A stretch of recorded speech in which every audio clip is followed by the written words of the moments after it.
दोस्तों, आपने एक बात तो बहुत बार सुनी होगी कि अंतरिक्ष में एक इंटरनेशनल स्पेस स्टेशन है और उसमें वैज्ञानिक रहते हैं और समय समय पर वो धरती पर आते भी रहते हैं और दूसरे दल को वहां पर भेजते भी रहते हैं। दोस्तों, अक्सर हमारे दिमाग में ये सवाल जरूर आता है कि अंतरिक्ष से स्पेस स्टेशन गिरते क्यों नहीं। वैसे सैकड़ों सालों से अंतरिक्ष वैज्ञानिकों के लिए एक उत्सुकता का केंद्र रहा है। उसके रहस्य और संभावनाओं को जानने की चाह वैज्ञानिकों की दुनिया में नए आसमान को स्थापित करती है। 19 अप्रैल 1971 में सोवियत संघ द्वारा भेजा गया दुनिया का पहला स्पेस स्टेशन सैल्यूट 1 से लेकर आज 2021 तक कुल 12 स्पेस स्टेशन अंतरिक्ष में भेजे गए। तो फिर आखिर तब से लेकर अब तक घूम रहे ये स्टेशन गिरते क्यों नहीं? इस सवाल का जवाब जानने से पहले आपको ये पता होना चाहिए कि स्पेस स्टेशन क्या होते हैं और इन्हें क्यों बनाया जाता है। इसके बाद हम जानेंगे इन्हें अंतरिक्ष में कैसे भेजा जाता है और अंतरिक्ष में भेजने के बाद ये स्पेस स्टेशन अपनी ऑर्बिट में कैसे बने रहते हैं और ये धरती पर क्यों नहीं गिरते। धरती का गुरुत्वाकर्षण बल इन पर काम क्यों नहीं करता। आइए फिर जानते हैं इन्हीं सवालों के जवाब आज की इस वीडियो में और बने रहिए वीडियो में अंत तक। आप देख रहे हैं डीप स्पेस यूट्यूब चैनल। दोस्तों, कई दशकों पहले स्पेस स्टेशन बनाने के विचार को महज एक साइंस फिक्शन माना जाता था और ये केवल स्पेस लवर की कल्पना तक सीमित था, जब तक 1940 के दशक में स्पष्ट नहीं हो गया कि इस तरह के स्ट्रक्चर का निर्माण विज्ञान द्वारा प्राप्त किया जा सकता है।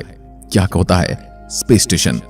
दरअसल एक स्पेस स्टेशन, जिसे ऑर्बिटल स्टेशन या ऑर्बिटल स्पेस स्टेशन भी कहा जाता है, वास्तव में एक अंतरिक्ष यान होता है जो लंबे समय के लिए इंसानी यात्रियों को अंतरिक्ष में ठहरने की सुविधा देता है। यानी कि ये एक अस्थायी घर होता है जहां पर हम जाकर रिसर्च करते हैं और अंतरिक्ष के बारे में नई नई चीजों की खोज करते हैं। आसान शब्दों में कहें तो इसे एक प्रकार का अंतरिक्ष आवास भी कहा जा सकता है। अब कई लोगों के मन में ये सवाल आ रहा होगा कि अंतरिक्ष में आवास बनाने की जरूरत क्या थी? स्पेस स्टेशन के निर्माण का उद्देश्य क्या है? इसके जवाब में कई वैज्ञानिक तर्क दिए जा सकते हैं, जैसे मानव शरीर पर अंतरिक्ष के वेटलेसनेस का परीक्षण, अन्य ग्रहों की जानकारी लेना या स्पेस ट्रैवलिंग को मुमकिन बनाने का एक प्रयास। लेकिन इन सभी तर्कों का मूल है जिज्ञासा। दोस्तों, अगर आपसे कहा जाए कि इस यूनिवर्स में हमारा अस्तित्व केवल धरती पर मौजूद एक छोटी चींटी से भी कम मायने रखता है, तो शायद ये कहना बिल्कुल सही होगा। और इसी तरह से अंतरिक्ष में छिपे हजारों रहस्यों को जानने के लिए स्पेस स्टेशन का निर्माण करना बहुत जरूरी था। एक ऑर्बिटल स्टेशन को बनाए रखने का उद्देश्य कार्यक्रम के आधार पर भिन्न होता है। स्पेस स्टेशन को अक्सर वैज्ञानिक उद्देश्यों के लिए लॉन्च किया गया है, लेकिन बीते कुछ सालों में मिलिट्री लॉन्चेस भी हुए हैं। 1950 के दशक में जैसे ही अंतरिक्ष युग शुरू हुआ, अंतरिक्ष विमानों और स्टेशनों के डिजाइन मीडिया के बीच पॉपुलर हो गए।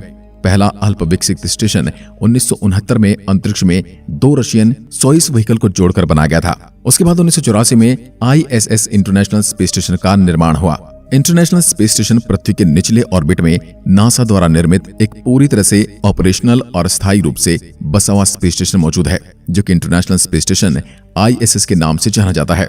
इसका इस्तेमाल मानव शरीर और अंतरिक्ष यान के प्रभाव का अध्ययन करने के साथ साथ कई स्पेस मिशन के और एस्ट्रोनॉट को रहने का स्थान प्रदान करने के लिए किया जाता है। इसे 15 देशों ने मिलकर बनाया है। दुनिया के सबसे बड़े स्टेशन इंटरनेशनल स्पेस स्टेशन को इकट्ठा होने में 10 साल और 30 से अधिक मिशन लगे। ये 15 देशों का प्रतिनिधित्व करने वाली 5 स्पेस एजेंसियों के बीच वैज्ञानिक और इंजीनियरिंग सहयोग का एक अभूतपूर्व परिणाम है।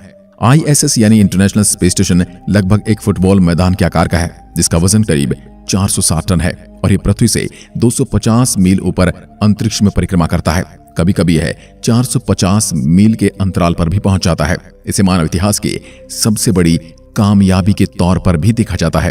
अब सवाल उठता है कि इतना विशाल और वजनदार स्पेसक्राफ्ट स्टेशन अंतरिक्ष में भेजा कैसे गया?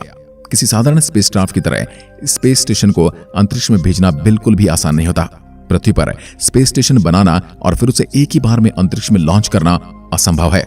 ऐसे रॉकेट का निर्माण आज तक नहीं हुआ जो कि इतने विशाल स्पेस स्टेशन का भार उठा सके। इंटरनेशनल स्पेस स्टेशन को पृथ्वी के लोअर ऑर्बिट तक पहुंचाने में भी एक समस्या थी।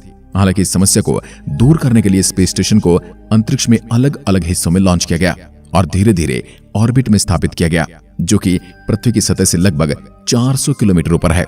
इंटरनेशनल स्पेस स्टेशन को असेंबल करने की प्रक्रिया 1990 के दशक से चल रही है। अंतरिक्ष में स्पेस स्टेशन को जरूरी सपोर्ट सिस्टम देने के लिए समय के साथ साथ स्पेस मॉड्यूल और अंतरिक्ष में भेजा जाता है।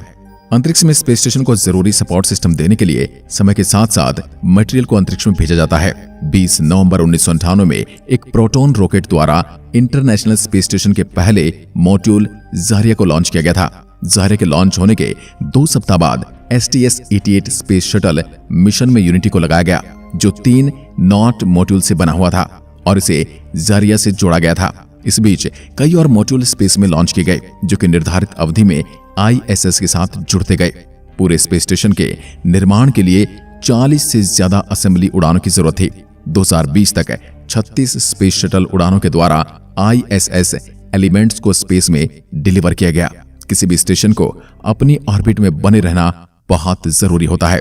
इसलिए अब जानते हैं स्पेस स्टेशन अपने ऑर्बिट में लंबे समय तक कैसे रहते हैं और वो गिरते क्यों नहीं। दोस्तों, स्पेस स्टेशन के हिस्सों को रॉकेट की मदद से ऑर्बिट में लाया जाता है। ऑर्बिट में पहुंचने और वहां बने रहने के लिए स्पेस स्टेशन को एक निश्चित गति की आवश्यकता होती है। इंटरनेशनल स्पेस स्टेशन पृथ्वी के चारों ओर ऑर्बिट में लगभग 17,105 मील प्रति घंटा यानी तकरीबन 5 मील प्रति सेकंड की स्पीड से ट्रेवल करता है। इसका मतलब यह हुआ कि स्पेस स्टेशन हर 92 मिनट में पृथ्वी का एक चक्कर लगा लेता है और इस अंतराल में वह हर 3 घंटे में सूर्योदय होते देखता है। स्पेस स्टेशन धरती पर क्यों नहीं गिरते, ये समझने के लिए ISS जैसे स्पेस स्टेशन अंतरिक्ष में कैसे रहते हैं, हमें उस पर लगने वाले फोर्स के बारे में जानने की जरूरत है। आप फोर्स को नहीं देख सकते, लेकिन आप इसे महसूस कर सकते हैं। फोर्स लगने से कोई भी चीज मोशन में आ सकती है और यही फोर्स गतिमान चीज को रोक भी सकता है। आपने न्यूटन का वो लॉ तो पढ़ा ही होगा कि जब तक किसी चीज को रोका ना जाए वह अपनी गति में न बदलाव करती है और न ही रुकती है। स्पेस स्टेशन को अपने स्थान पर बनाए रखने के लिए 2 अलग अलग फोर्सेस काम करते हैं। पहला है गुरुत्वाकर्षण यानी ग्रेविटी, जो कि उन चीजों पर लगती है जिसका वजन होता है। जो चीजें बहुत भारी होती हैं, जैसे कि ग्रह, एक फोर्स बनाते हैं जो कि छोटी चीजों को अपनी ओर आकर्षित करती है या उन्हें खींचती है, जिससे हमारी धरती का गुरुत्वाकर्षण बल। इसी वजह से हम सभी आकाश में नहीं तैरते और जब हम हवा में कूदते हैं तो फिर से नीचे आ गिर जाते हैं, क्योंकि पृथ्वी का गुरुत्वाकर्षण हमेशा हमें जमीन पर खींच रहा होता है। जब एस्ट्रोनॉट पृथ्वी से दूर जाते हैं तब वे स्पेस में तैरते हैं, क्योंकि वे धरती के ग्रेविटेशनल पुल को एस्केप कर चुके होते हैं। तो फिर ग्रेविटी स्पेस स्टेशन को वापस धरती पर क्यों नहीं खींचती? इस सवाल का जवाब जानने के लिए आपको एक दूसरे फोर्स के बारे में जानना होगा, जिसे सेंट्रीफ्यूगल फोर्स कहते हैं। दरअसल जब चीजें एक घेरे में घूमती हैं तो सेंट्रीफ्यूगल फोर्स उन्हें घेरे से बाहर धकेलता है। हम सभी ने अनजाने में ही सही, लेकिन सेंट्रीफ्यूगल फोर्स को जरूर अनुभव किया है। जैसे जब आपके पास में कोई गोल चक्कर या हिंडोला झूले पीछे से धकेला जाता है, तब वह सेंट्रीफ्यूगल फोर्स को महसूस कर सकते हैं। इंटरनेशनल स्पेस स्टेशन जैसे स्पेस स्टेशन पर निर्धारित गति से पृथ्वी की ओर चक्कर लगाते हैं, जिसे दूर धकेलने वाला सेंट्रीफ्यूगल फोर्स ठीक उतना ही होता है जितना कि इसे अंदर खींचने वाला ग्रेविटेशनल फोर्स। दोनों फोर्सेस के बीच बने इस बैलेंस को स्टेबल ऑर्बिट कहते हैं। जब तक इसके साथ बदलाव न किया जाए या स्पेस स्टेशन को रोका न जाए, ये इसी तरह अंतरिक्ष में बना रहेगा और इसी वजह से बड़े बड़े स्पेस स्टेशन अंतरिक्ष में अपने ऑर्बिट पर चक्कर लगाते रहते हैं और धरती पर वापस नहीं गिरते। तो क्या स्पेस स्टेशन हमेशा अंतरिक्ष में रहेंगे और वापस नहीं आएंगे? क्या स्पेस स्टेशन धरती पर वापस लौट सकते हैं? जब एस्ट्रोनॉट स्पेस स्टेशन से धरती पर लौटते हैं तो उसे छोटी कैप्सूल्स में वापस आते हैं जो उन्हें वहां पर लेके गया था।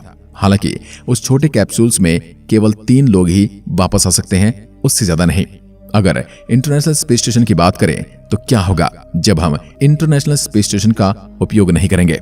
वैज्ञानिकों का कहना है कि इंटरनेशनल स्पेस स्टेशन के कुछ हिस्सों को नए स्पेस स्टेशन में फिर से इस्तेमाल करने के लिए स्पेस में रखा जा सकता है, लेकिन इसका अधिकांश भाग पृथ्वी पर लौट आएगा। ऐसा करने के लिए मिशन कंट्रोलर्स स्टेशन से जुड़े रॉकेटों का उपयोग कर इसे पृथ्वी के करीब ले जाने की कोशिश करेंगे। जब ये काफी करीब होगा तब धरती का ग्रेविटेशनल पुल इसे अंदर खींचना शुरू कर देगा। आखिरकार ये वायुमंडल से टकराएगा और आग की लपटों में बदल जाएगा। ऐसा घर्षण के प्रभाव की वजह से होता है, जिसे अंग्रेजी में फ्रिक्शन कहा जाता है। दोस्तों, फ्रिक्शन जब अस्तित्व में आता है तब 2 चीजें वास्तव में तेजी से एक दूसरे से आगे बढ़ने की कोशिश करती हैं। ये संपर्क में आती हैं। घर्षण के कारण चीजें गर्म हो जाती हैं और ठीक उसी तरह जिस तरह 2 पत्थरों को आपस में घिसने से चिंगारी बनती है। एक बार जब इंटरनेशनल स्पेस स्टेशन वायुमंडल को पार कर लेगा तो उसके जले हुए हिस्से संभवतः प्रशांत महासागर से जाकर टकराएंगे और वो अपने पुराने साथियों से मिलेंगे। यानी वहां पर ही सबसे ज्यादा इंटरनेशनल स्पेस स्टेशन को गिराया गया है आज की वीडियो में बस इतना ही। अगर वीडियो पसंद आई तो लाइक कीजिए और ऐसी वीडियोस के लिए हमारे चैनल को सब्सक्राइब जरूर करें। धन्यवाद। जय हिंद, जय भारत।